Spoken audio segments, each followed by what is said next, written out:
What's up? Oh, first I got to unmute my microphone. How's that? What's up, everybody? Welcome to episode 14 of The Capitalist Corner. I am your host, Mark Pellegrino, also the chairman of the American Capitalist Party, along with my esteemed co-host and co-chairman of the American Capitalist Party, Michael Liebowitz. Be sure to follow him on The Rational Egoist. It will make you smarter.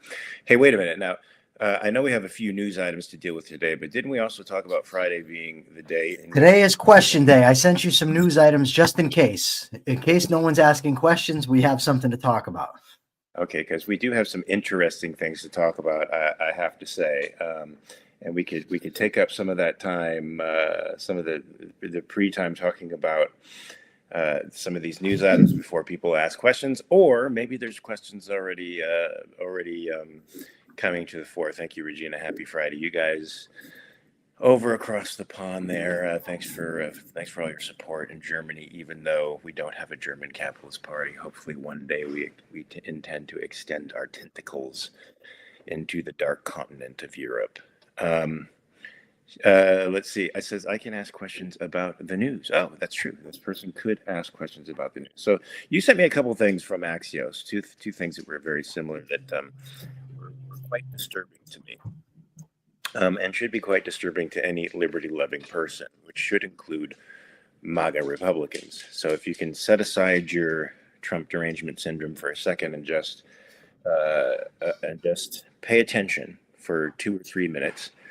Please tell me if you are troubled by this information as well. You know, there's this emergency act that was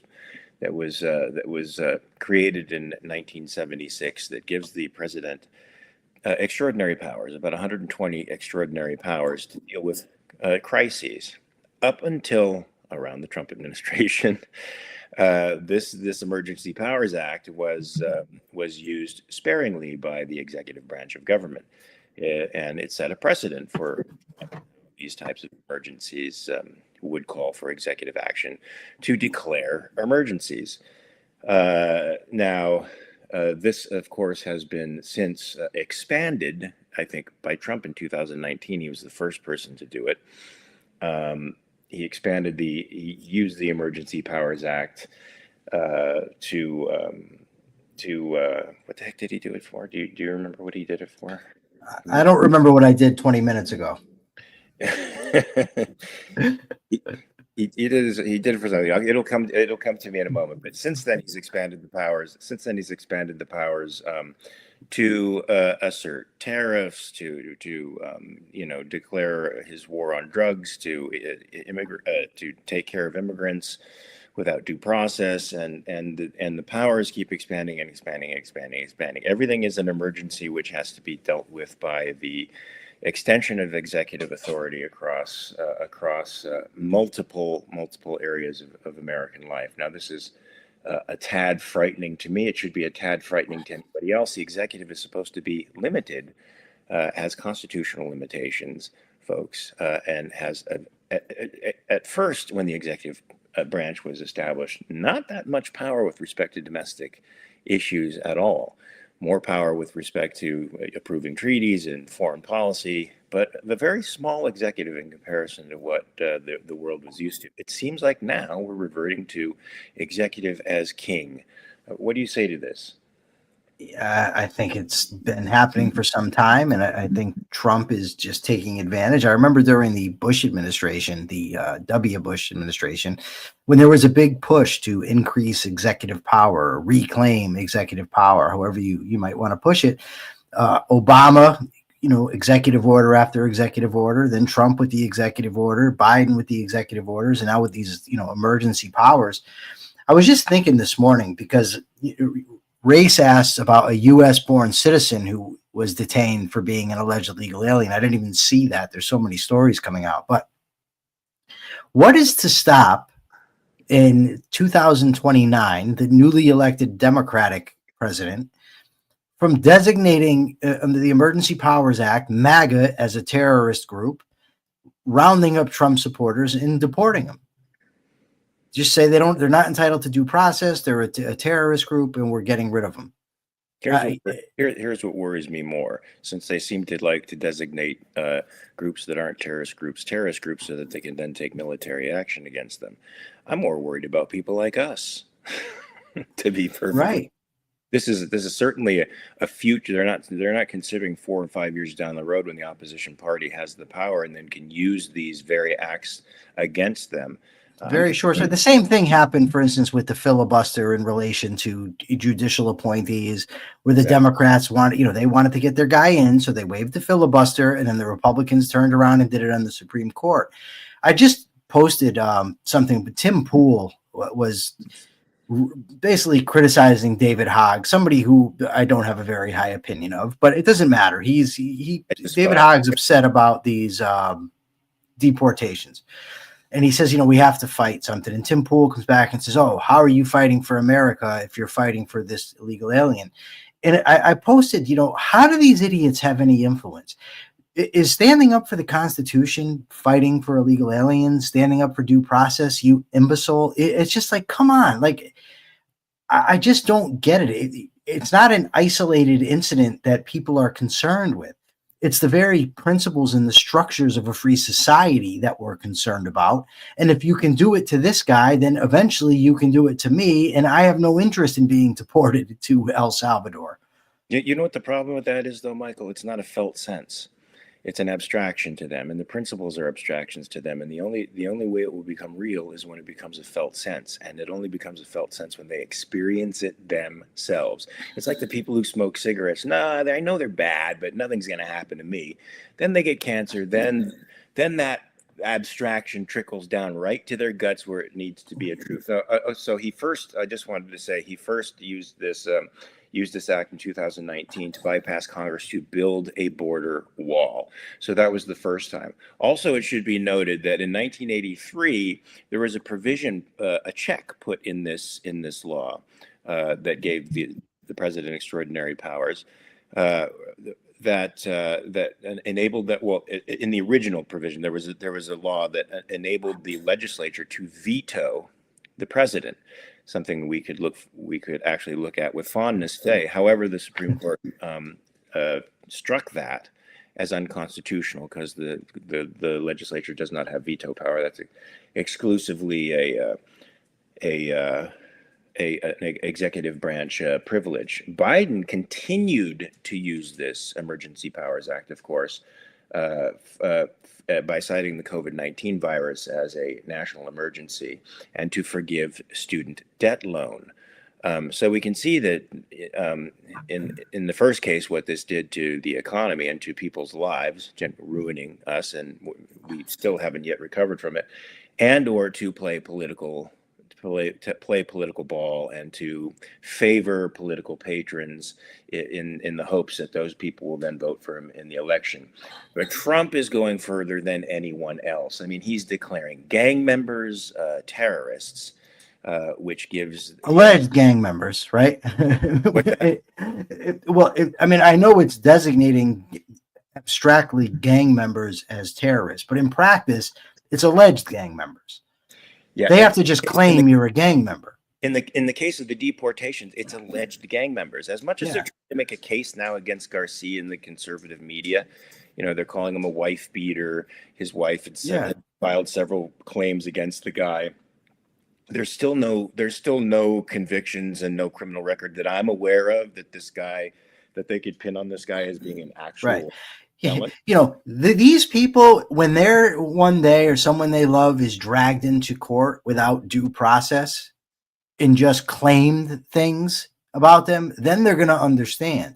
It's interesting that you said, there's no felt, I forgot the word, a felt emergency about it. Felt sense. Yeah. A few weeks ago, you and I talked about that with the war on drugs. These people can, raid your house. They end up shooting your dog. Who knows, And my cousin commented and said, oh, come on, no one's raiding your house and shooting your dog. My house literally got raided when I was 21 years old. The cop had a shotgun in hand. Luckily, I said, listen, can I please chain my dog up outside? Because I knew, and he said, yes. And then I asked him, I said, please don't shoot my dog. And he said, Michael, I'm the one with the shotgun. That's why I have it, was for the dog. But you don't, the dog's chained up, it's fine. But the fact that my own cousin thought that this was a far stretched idea, that they could raid your house and shoot your dog, it's mind blowing to me. No, they've done whole documentaries on this now, and many states are changing their laws so that dogs are no longer considered property. They are considered members of the family. So this is a prohibition against the police just breaking into your house and killing your dog. 'Cause, look, guys, it wasn't like they were coming into your house and killing Rottweilers and pit bulls that look scary. They were also killing like dachshunds and chihuahuas. Well, my dog was a pit bull. Well, by the way, great dogs. They have a terrible rap because they are some of the most awesome dogs on the planet. But there's some concerns arising from this extensive use of emergency powers, of course, because we've already seen that Trump has used the Alien Enemies Act of 1798 in order to promote his immigration policies and his deportation policies. But the ACLU, and I'm not a fan of the ACLU. I think they came up in very bad faith, born of communists, card-carrying communists. But still, nonetheless, a stop clock is right twice a day, and the ACLU is raising alarms that I think we should all take into consideration, since Trump has actually breached the topic of running for a third term and thinking that he can actually beat the Constitution to do it. They're afraid that Trump is flirting with the Insurrection Act of 1807. Now, that would allow him to deploy National Guard troops on domestic soil without consent. Now, they're already militarizing the border zone down south. The federal land there is already militarized. And the American people are going along with it because they're unhappy with the immigrant situation. Of course, the news has been telling them that the immigrants are responsible for all the bad things that are happening in the world. And so they're perfectly fine with this. And this is the way power expands and extends its malignant tentacles everywhere, by doing it in the name of the quote unquote common good. Now, if he starts using this Insurrection Act of 1807, we are all in trouble, folks. This just doesn't extend. When you combine this with casual conversation about building more mega prisons in El Salvador and housing American prisoners there, starting, of course, with the worst of the worst, the murderers, the rapists, the people that we all consider to be the dregs of society. It's a matter of time, since he has the power, and he could do that to anyone he considers the dregs of society. And as far as Trump's record goes, that's anybody who disagrees with him. Yes. That's really, really, really scary. According to the USCCA, a dog is considered property. Sebastian, I hate that. But at least states are changing those laws in that orientation. So I don't remember exactly how many states now consider the dogs to be a member of the family, but we see that change in the culture as well. Dogs are allowed to go places they weren't allowed to go 15, 20 years ago, and I consider this one of the areas of our culture in which we're evolving instead of devolving. Do we have any questions so far? You do. Enric wants to know from you, what happened to the script of Atlas Shrugged? Okay, yeah, that is a sore spot, but I'm going to answer it anyway. So we got the shopping rights from John Aguilera, which meant for like $1.25, me and the two writers of the series were able to take the show around to various producers and networks and try to get a deal. Now, let me preface this by saying I read the pilot episode, and I've read, I don't know, 5,000 scripts, maybe more. I've read the pilot to Lost. I've read some of the best television that's ever been made in the history of television. Who hasn't? Right?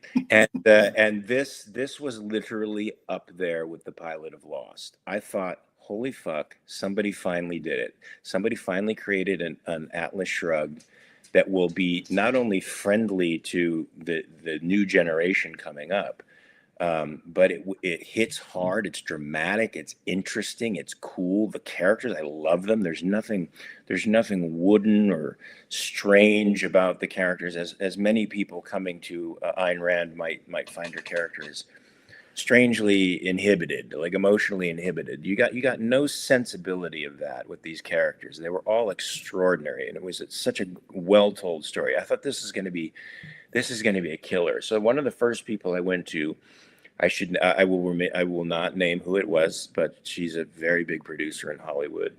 And I really like her work. She was a producer of one of the biggest shows on television in the last 10 years, which I will not say. But their team came back to me and said, Mark, we love you, but we are in the midst of actually producing a documentary about Ayn Rand that is not favorable. And we consider that it would be against our principles to, at the same time, produce something like this, even though it's a well-written piece. So this is a very big person in Hollywood whose team's notions of Ayn Rand are completely twisted. Of course, I'm sure that I haven't seen the documentary. This was about 2.5 years ago. So I'm sure it's as twisted as any other commentary I've seen about Rand on the internet, except worse, because it'll have real distribution. People will see it and actually take it for the documentary that it isn't. Well, we shopped this thing around for a while. We finally settled into one guy who was about to build a studio, and he seemed like a Peter Thiel kind of guy. Like he was organizing money and organizing resources, and this newfangled studio was about to happen, and Atlas Shrugged was going to be the first project they were going to produce. So we stuck with this guy because I went to everyone. I went to Vince Vaughn, I went to Mel Gibson, I went to a bunch of people, none of whom were responsive to the material as good as it is. And I can see why for some of them. Mel Gibson is a Catholic, so I don't think he would respond well to an atheistic philosophy. Besides the point. Anyway, so this guy just kept pushing the window further and further away from us. Funding was just around the corner, and we're talking hundreds of millions of dollars just around the corner, just around the corner, just around the corner. Never quite happened. So of course, John Aguilera, who produced the 3 disastrous Atlas Shrugged films that are out there, that are shameful to watch, and horrible. I told him as much. I said, look, you guys don't know how to tell a story. Let us tell the story. You guys sucked at this, in part because you have philosophers running the show. Philosophers can't write fiction. They don't know what the fuck a story is about. They can tell me epistemology. They can tell me how I know what I know. But beyond that, they suck most of the time. And this indeed sucked. I haven't seen all of them. They wanted me to audition for the part of what did they want me to audition for? Dagny's brother. I'm having a moment. Oh, Jim Taggart. They wanted me to audition for Jim Taggart. Okay, so check this out. Come on. So first of all, I thought that was a bad choice, but second of all, I'm reading 7 pages of dialogue, and I'm bored within a page and a half. I'm like, I agree with everything these people were saying in the script, but it was the worst scene I'd ever read. In part because they basically transcribed the novel, which does not work. It does not work in modern times. So long story short, this guy pushes us down the road. John Aguilera gets impatient. He appeals to Peter Thiel. We appeal to Peter Thiel's people. They're not interested because they want exclusive and total control over it. We go to Ben Shapiro's company, and I talk to Dallas Sonier, who is a producer. Anybody who likes horror films, if you saw Bone Tomahawk, he was a producer of Bone Tomahawk. It's one of the top 50 horror movies of all time. Great guy, but he has a very different vision for Atlas Shrugged. And the only reason I took the meeting was to be able to say no, because the last person I think who will be able to produce Atlas Shrugged with any kind of actual integrity is Ben Shapiro. If you've ever heard him talk about Ayn Rand, especially her ethics, he has no fucking idea what he's talking about, and I don't think anybody at his organization does. But Daniel had a very different vision. He wanted to make it retro. He wanted to make it trains. Ours was an entirely different concept, something truly in the near future. So he wanted to make it a throwback. I suggested that he's not going to appeal to non-objectivists this way. By basically transcribing the novel, he's going to make the same mistakes John made in the other three films. And being surrounded by people who don't understand objectivist philosophy, or worse, having philosophers in there messing with the narrative, it's just going to make it bad. Well, John Aguilera went with those guys. They offered him the money, I guess. I guess they offered Peikoff the money, and they abandoned our project to do it over there at Ben Shapiro's company. So right now it sits with Ben Shapiro, where it will be ruined. You can count on it. I'll make a bet with anybody out there that Shapiro's company kills this movie, or miniseries. It's actually a miniseries. It should be a miniseries. So that's what happened. That's the long story of what happened to Atlas Shrugged. It was about a year or two long process of me writing letters to producers, talking to people, really trying to pitch these two unknown writers, and who are very good, and getting nowhere with folks. I think because Ayn Rand is just simply not a popular commodity in Hollywood. Lots of people like to say they like Atlas Shrugged or they like The Fountainhead, but I don't see many actors who live the principles of objectivism or understand them very well. Ian Gilmore is asking, he says that your script sounds different enough. Do you need the rights to do it?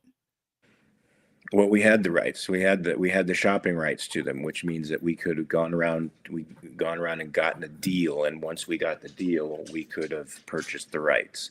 So all of that was legally within our capacity. Did you say that was different enough that we didn't have to get the rights? Yeah, he asked that you might not need the rights. Oh no, you'd need the rights. I think you'd need the rights. I mean, I think you'd need the rights. It's called The Strike. It was called The Strike, which is Rand's original title for it. Yeah.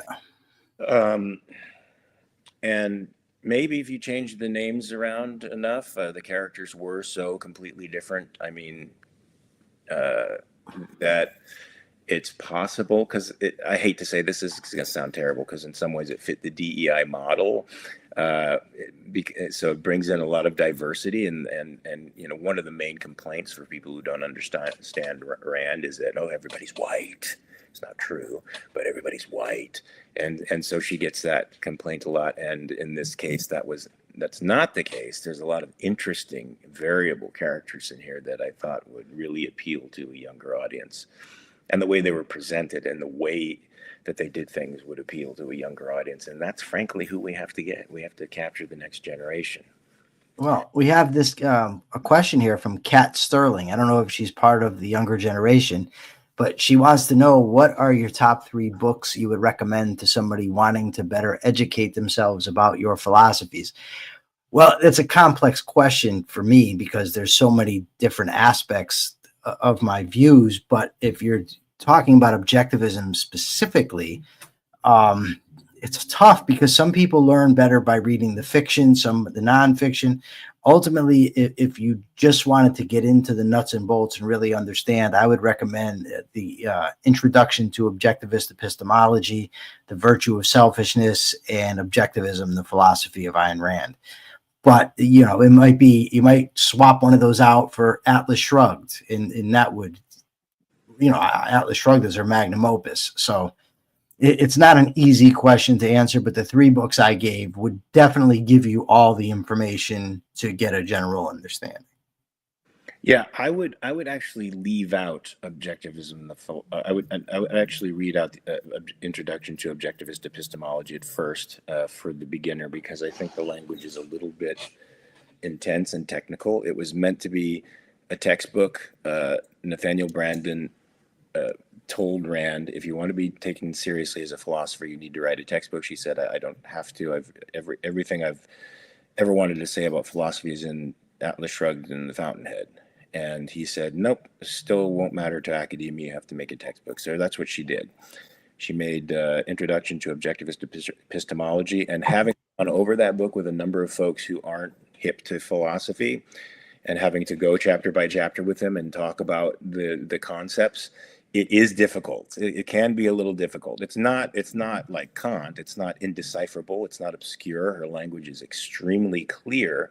It's just that you're not necessarily used to thinking in the incredibly detailed way that she thinks, and so oftentimes some of the concepts can be puzzling. However, Leonard Peikoff does all the work for you in the sense of Objectivism, the philosophy of Ayn Rand, is a wonderfully explained, I think, fully digestible book. I think he's taken the concepts that Rand produced in her book and digested them and teaches them like a great teacher in a way that almost anyone can understand. So that would be my first go-to.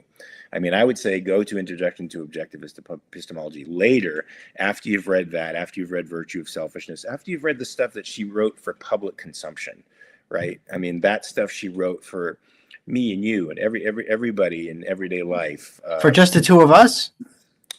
No, I said me and you and everybody. So, like, you know, the normal civilian, not the academic, not the musty academic.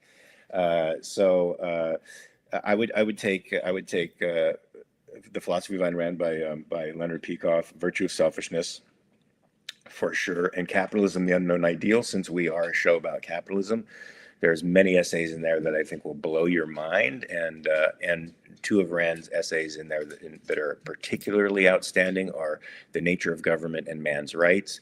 If you read those two essays alone, no politician on the face of the earth will ever be able to fool you. But Mark, you're double dipping here. Both of those essays are also in The Virtue of Selfishness. Correct. I am double dipping. So I mean, they don't need to read that to read those two. You got to give them something else to read that's from that book, not the two that they would have already read from The Virtue of Selfishness. I would also recommend something from, this is going to be taboo, but I would also recommend something from Nathaniel Branden, because as much as he's sort of persona non grata in the objectivist world, I think he did a great deal with the Nathaniel Branden Institute to expand objectivism. There's no question that this guy had a mind that was a very good one, and when he pointed it towards objectivism and towards expanding and popularizing objectivism, he was very good at it. I would also read The Psychology of Self-Esteem. Phenomenal book. Yeah, that has impacted me almost as much as anything else I've ever read. Very, very good book. Look, I think too many of us today think self-esteem is something we talk ourselves into or we're born with, right? You're just either born with it or you talk yourself into. If you say enough times, enough affirmations in the mirror, you're going to feel good about yourself. None of that's really true, although, growing up in good circumstances can help, and affirmations are not a bad thing. But your self-esteem is really tied to what you do and how you think and how you act on what you think. And so the virtues of objectivism are largely epistemological in nature. They're largely about your relationship to reality, and you want the clearest, cleanest relationship to reality that you can possibly have. One of the reasons I'm so I said this a few episodes ago, why I'm so cool with criticism is that it only makes me good. That's why I'm cool with getting crushed on the mat too. It only makes me better to get crushed. It makes me better. I learn more. It may hurt like hell, but I'm just going to be better next time. I'm just going to know what to do better next time. And you should have that as your entire goal. What's the truth? How do I get to it? And knowing that grasping the truth makes you a better human being should be your end game. Ian Gilmore says Don Watkins's Effective Egoism is a great starter book. It really is. It's a fantastic book. And you can also watch my interview with Don on the very subject of that book on my podcast, The Rational Egoist. So to give myself a little plug. Effective egoism. I think that's an interesting way of putting it too. That's sort of a new classification in objectivism, a new way of branding egoism. And because he was trying to combat the altruist, effective altruism, the Peter Singer thing that swept philosophy and morality and into the dustbin, in my opinion. But he's trying to tackle it with effective egoism, which I thought was great. The book is great. Don Watkins is a great communicator. So he's phenomenal. Yeah, he's great. Anytime, he really is. Anytime we can have him on the show, we're going to try to get him on the show so you can see for yourselves. And you should read anything he's ever written. And he's co-written a couple books with Yaron Brook about Free Market Revolution was a great book. I read that while I was in the Huskow. Or was it Roosevelt Care? Did they do Roosevelt Care as well? I don't know. They may have, and I didn't read it. I don't know. Free Market Revolution is great for anybody who wants a very digestible book on capitalism. That's another great one. Kat Sterling says, thank you so much. I am younger, LOL, a millennial trying to learn and do better every day, and I love to read. Awesome. Awesome, Kat. Then you should definitely check out these books. I'm thinking about, she says she's younger, and I'm thinking about my own age. And yesterday, my girlfriend's mother said she was going to have a TV dinner. And I said, oh, TV dinner. And my girlfriend says, they're not called TV dinners anymore. What do you mean? Why can't I call it a TV dinner? I'll call it what I want. What are they TV called? dinner. Frozen dinners. I mean, that doesn't have any appeal to me. Microwavable meals. TV dinner. TV dinner's better because you're setting up the tray. You got the thing. You get it out of the oven right there. You peel off the foil. It used to be foil, and then you just watch a good show. Yeah, you did it in front of the TV, technically. She says, nah, it's TV dinner. Kat Sterling. All right, great. Well, Kat seems extraordinary for her age, so she gets. But Don Watkins would be great to get on. Someone else I think that's a great communicator is Thomas Walker Worth. He's very good as well. Tell me about him. I don't know him. He is from the Objective Standard Institute, and it's the same type of thing that Don Watkins, and he's into the self-improvement aspect of objectivism, and he kind of ties objectivism within the self-help literature that that's out there. It's good stuff. I interviewed him too, and he has a new book out. I can't remember the name of it. I'm gonna have to look it up. Can you do me a super huge favor and give me his information, because about 8 months ago, I had started a program on the intersection of philosophy and psychology, and how philosophy changes people's lives for the better. And after about 4 interviews, I ran out of interviewers, and I'd love to interview him because this really seems to be his bag. His book is The Reason for Living. I love that. Thomas, he has a Substack. It's The Reason for Living Substack. Virtues, what are they? Why do they matter? 4 ways to live more curiously. So he's good. I would highly recommend him. He's a young guy, good communicator. Did you read stuff? Loving Life? Read what? Craig Biddle's Loving Life. No, I did not. I recommend that to people as well. We are a life-oriented philosophy, folks. That's why we endorse capitalism, because capitalism is a life-oriented economic and political system. Are there any more questions, or should we move on to the next? Oh, I guess we got to move on. We don't have a very inquisitive group here. I don't know what's happened. I think do we blame the audience when that happens? What do we do? Always. Oh, Tal Safani released a book recently too, Ray says. Ray says he has a question. Ray, what's your question? Ray, go.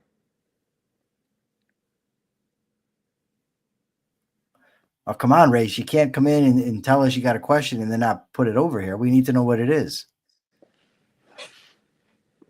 All right, get to the next story, Mark. And then when Ray pops back up with the question, we'll answer it.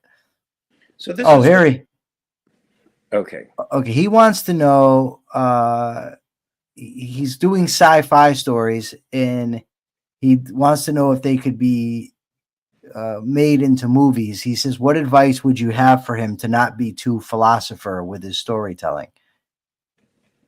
Oh, that's interesting, because one of the problems I have with Rand, and this is going to be sacrilegious, so Michael, earmuffs, please. I got him on. Oh, I mean earmuffs, not your phone. You probably don't want to hear what I have to do. Actually, you're one of the few people who probably will be perfectly okay with what I'm saying. I will be perfectly. Ayn Rand is not my Lord and Savior. What? She can be criticized. I don't care. What? I thought we were a cult. I guess we're not. So, well, as Jim Valiant points out, it's a strange kind of cult where it constantly breaks apart because everybody argues with each other. Everybody argues with each other. We there's some fundamental things that we agree on, but we disagree on a lot of particulars. And you and I would probably disagree with lots of folks within the movement, with our perspectives, which I think we mostly share. There's some things we disagree with as well. Look. So Ayn Rand's magnum opus is Atlas Shrugged. It is 1,400 pages of amazing philosophy. The things she says in there are so profound and so prescient So I'm saying all this. This is the spoonful of sugar before the medicine goes down, folks. Okay. So everything she says in there is prescient. It's happening as we speak. Okay. She has a capacity greater than Nostradamus to predict future events because she understood the present and she understood the consequences of ideas. And that's why everything she's saying now or said in the 60s and the 50s is coming true right now. She was at the very forefront of the intellectual counterculture. So, that said, that book is extremely didactic. And what do I mean by didactic? I mean it preaches a lot. Everybody, all the heroes have the same thoughts, they have the same voice. And when I mean the same voices, it's almost like you can exchange Dagny with the Anconia and Reardon, and if you just put different names on their speeches, they would likely be, indistinguishable from each other. Now, look, she was writing a novel that concretized the values of an entire school of philosophy in her third language. It is something that I could never do in a billion years. She was an absolute and total genius. That said, one of the reasons Atlas Shrugged does not get produced as a movie or as a TV show is because of these very problems with the dramatic and narrative elements. Nobody likes to be fucking talked at. Nobody likes to be told what to think or how to think. Of course, she was bringing a philosophy into the world. So in a way, she had to do that. She had to explain things to people in a way because her concepts were completely foreign to our culture. So that was of necessity more than anything else. If you read We the Living, there's nothing didactic in that book. The dynamics of that book, I think, it's one of my favorite books that she's written, and I don't think it gets enough play because it's literally a drama about people caught in the snare of Soviet totalitarianism and what it does to the psychology of the heroic person, the heroic being. It's a wonderful, wonderful, wonderful book, and it doesn't preach anything. The narrative speaks for itself. So if you're going to write science fiction with a philosophical, don't make the philosophy your banner. Make the narrative your banner. And through the dramatic action, one hopes the point can get across. I'll give you a perfect example of a recent sci-fi movie that was impressive to me called The Companion, which, Michael, you're my companion. I knew you were going to say that. I knew that's where we were headed with this. Listen, I could do a lot worse. I'm going to put it out there. I could do a lot worse than a successful Hollywood actor. I've been out of prison a little less than 2.5 years. If I've already landed a Hollywood guy, I could go with that. You're ahead of the game. I don't know. You don't know Hollywood. The Companion is a great story. I don't want to give it away, but its themes are female empowerment. It's sort of typical in the sense that this is what Hollywood's going for, right? Hollywood's going for female empowerment and about rights and about sentience. It delivers a message about empowerment and individualism that through the narrative itself, through what the character has to go through the main character's problem, without telling us, without explicitly explaining to us in a long court scene or an 80 long page monologue. None of that is necessary. The action speaks for itself. And who a good science fiction writer who does precisely that with libertarian-esque messages is Robert Heinlein. So I knew you were going to say Heinlein, and I don't like Heinlein. I like him. I tried reading The Moon is a Harsh Mistress. I didn't like it. What? The Moon wasn't my jam. The Moon is a Harsh Mistress was not your jam? It was not my jam, but that is the book that actually made David Friedman an anarchist. But you've really upset some people here. Jim Valiant is raging right now. He's very, very upset. He's not really, but he says Dagny and Hank and Gall all speak differently. I actually agree with Jim on this one, and I don't mind arguing with my buddy, but on this one, I think that I get what you mean, that the tone, because of the philosophy that they hold, is similar. But the difference is in the fact that Hank had to overcome what he was dealing with his family. That was the sort of dynamic that drove his speech, was the, like overcoming the sanction of the victim. And Galt, of course, was just the pure embodiment of the objectivist philosophy. Francisco, he had his, he was the entrepreneur, so that kind of came in the, what he was doing with his life. So I think that Dagny was a woman. So I think they're different. And actually, the speeches in Atlas Shrugged don't bother me. I love the speeches in Atlas Shrugged. But I will give you this, like I just said, I don't like Heinlein. I've talked to a lot of people that don't care for the speeches. Okay, so you're right. The characters are different. They're male and female. They're in different scenarios. They have different jobs and they have different problems facing them. All of that is true. But often when they talk, they sound the same. They sound the same voice is speaking through them. You may be reading it as someone who's reading scripts, and that you might have like when people listen to music, experts in music will hear different things that I don't pick up on. Jim says he's not raging. I don't know, Jim.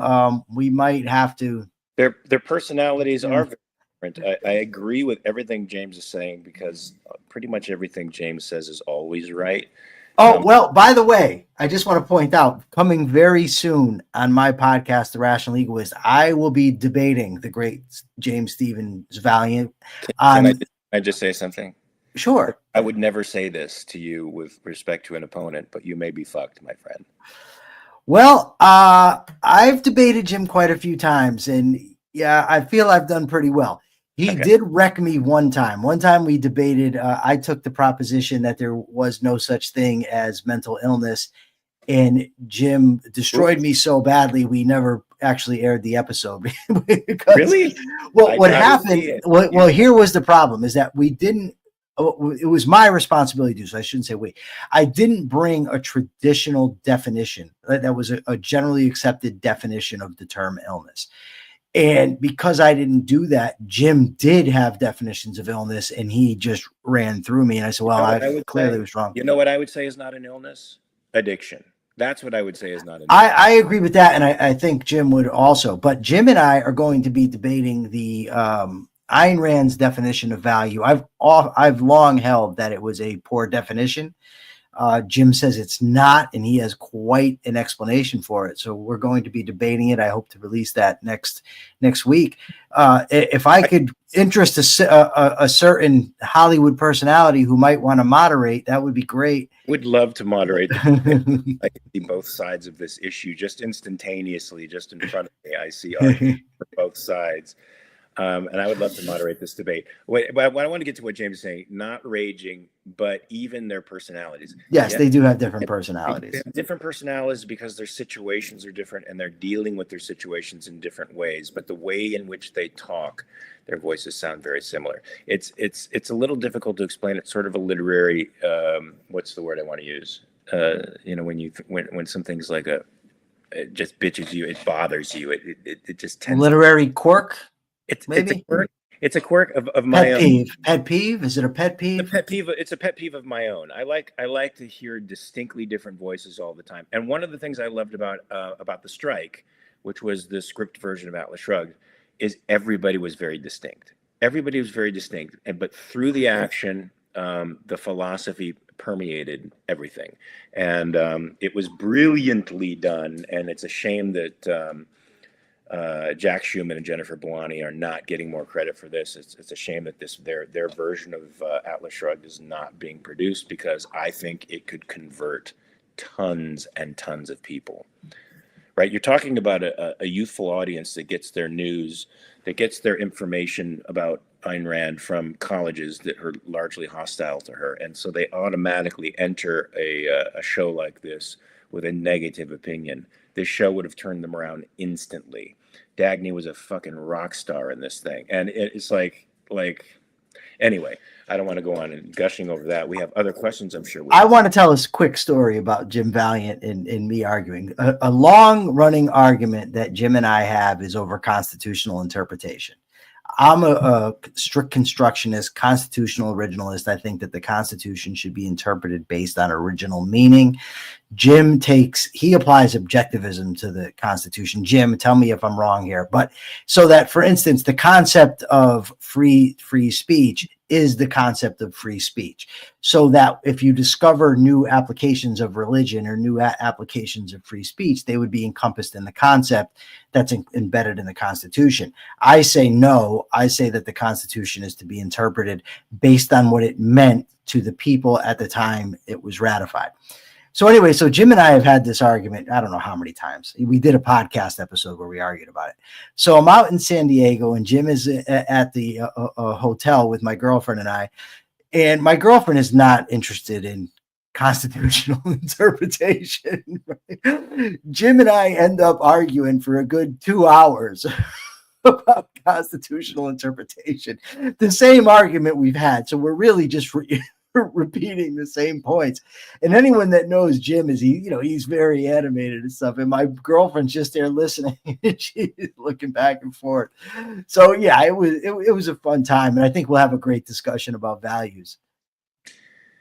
Yeah, that'll be great. I want to be that fly on the wall that moderates this thing. When is it happening? We haven't set a time yet, but I would like to actually do it tomorrow at some point. And get it recorded. If you could do it tomorrow, Mark, and if Jim can do it tomorrow, I'll make time. I have to think. Oh no. Yes, I know. Strange things happen when I think. Let me get back to you later tonight and see what my schedule is, because I know my wife wants to. Jim says, Jim disagrees with me. See, here we go. He says, no, I accept the non-objectivist part. It says, there, dude, I use a conceptual, integrated, plain meaning approach. He uses the plain meaning approach, and here's the problem, and this is where Jim's going to drive me crazy. He uses the plain meaning as it means now. The words at that time had different plain meaning, and that's where he and I argue, which is why I said he takes the objectivist approach to interpreting the Constitution. But I do appreciate him calling me dude. Yes, I agree. I feel weird saying this because I'm not an expert in this. I'm just an actor, so I'm gonna be able to. This is my disclaimer, but I agree with you, Michael, that the terms had different meanings back then, and it's important that we understand what the terms meant then, and to some degree they can be applied today. But I also agree with James's perspective about conceptual, integrated, plain meaning approach in the modern sense of the term. So how long halt ye between two opinions, sir? You have to get off the fence. Mark, you should actually watch the debate. He and I debated on my show the very topic. It's great.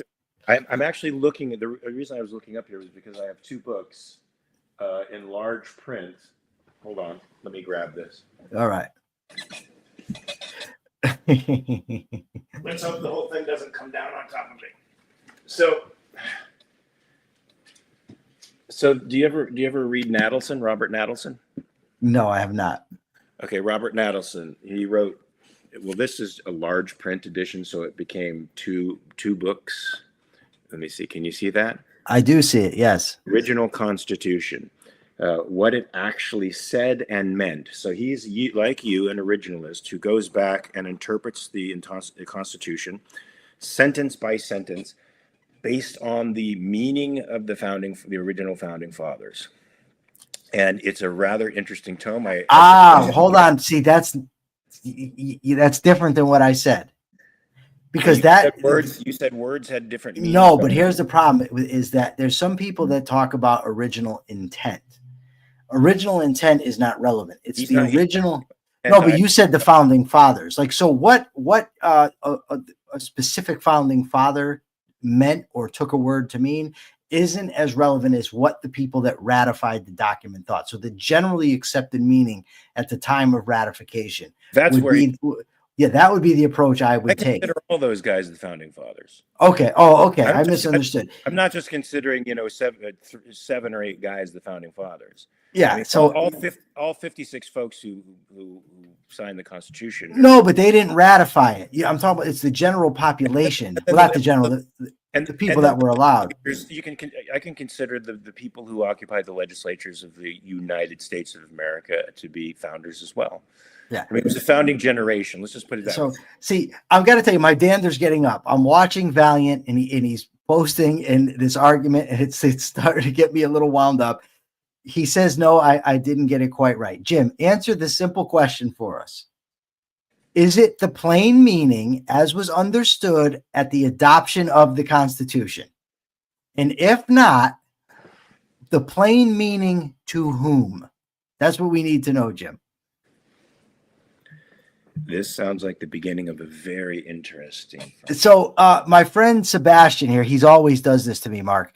He says, are there any Hollywood actors that you could talk to about me? He's always looking for an avenue to promote me. He's like my agent. Everywhere, whether the Hollywood actors want to hear it or he not, does is it's their problem. If they don't want to hear you, it's their problem. The way I look at it, yeah, I promote you everywhere. So do we have any questions about the ongoing war between you and James? Yes, he says, Ish, after twisting my position, you got to have me on, my brothers. Jim, we are dying to have you on. James, you're on. You know, you have a free pass here. You get the VIP treatment. Absolutely, any time. And I've been told I'm one of the very few people that knows how to moderate Jim, because if you let Jim talk, you got to at some point say, Jim, calm down, because Jim, he knows a lot and he can just go. I love it. And I could listen to him forever too. It says you need to have James. Yeah. I don't know what would give you the impression that either Mark and I have any idea how to do that, but we're lucky we have the comments. I think we both do. You mean to dial in? To call the show? Oh, to have him dial in. Oh, to dial in. I thought it was like dial the guy in. You know. Oh, maybe. He says you need to have him dial in. It's the telephone. We don't. First of all, we don't have a producer yet. We plan to eventually, and then we'll have people call in so we can ridicule them. But we would never ridicule them. Only Jim says he loves us. We love you too, Jim. Yeah, you're awesome. This one, awesome, and I would be honored to moderate the debate between the two of you. Yeah, we got to set up a time. I can do it tomorrow. I can do it Monday.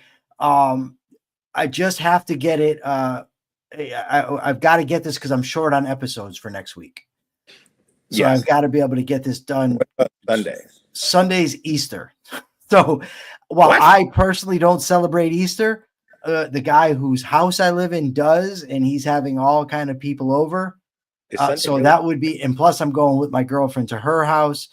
I could probably do it Sunday night. It wouldn't be nighttime for you guys. It would be nighttime for me.